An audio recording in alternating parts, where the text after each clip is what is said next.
If someone who laughed at you while you wore a torn uniform knocked on your gate today, would you open it? Life has a way of reversing rooms. The one who sat behind you counting the patches on your uniform can end up standing at your door, counting on your mercy. This is Lagos, where yesterday's insult can become today's request for shelter, where kindness is a door and every door has a lock. Two girls, one classroom. Nneka, the girl they swore would never leave the village. Amaka, the girl who had just enough to feel superior. Years later, one would drive home to Lekki with a life she built from nothing. The other would stand in the rain at Oshodi with no name left to call. One night, one decision, one strand of hair, and a terrifying truth. Not everyone you shelter comes to be safe. Some come to take your place. This is what happened when Nneka opened her door. Nneka grew up with nothing. In a small village near Nsukka, dinner was often nothing more than Gary and water. She walked to school barefoot, but she was brilliant. Books were her escape, her ladder out of poverty. And eventually, they worked. A scholarship, a polytechnic education, then a good job with a telecom company in Lagos. Soon, she had her own flat in Lekki, a car, peace of mind, and a loving relationship with a kind man named Tunde. Everything she once prayed for,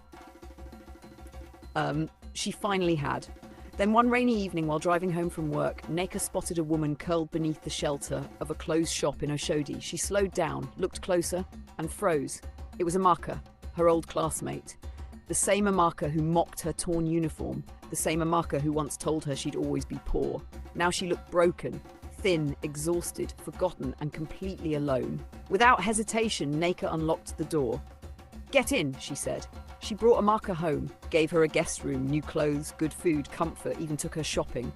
"Just rest," Nneka told her, "then we'll find you a job." But as the weeks passed, something changed. Amaka wanted more and more and more. A bone-straight wig, designer dresses, expensive outings. Finally, Nneka sat her down. Her voice was gentle.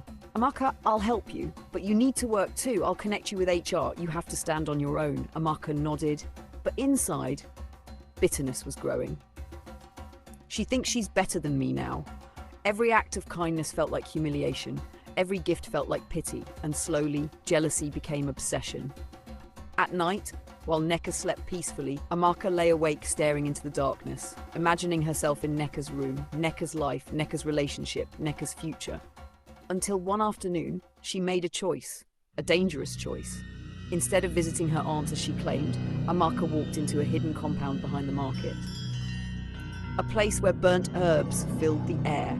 A place ruled by a man known as Baba Ogidan. She knelt before him. "I want what she has," she whispered. "I want her to lose everything."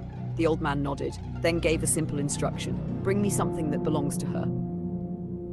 That night, Amaka pulled a strand of hair from Nneka's comb, and the darkness began. Days later, strange things started happening. Nneka developed a fever that wouldn't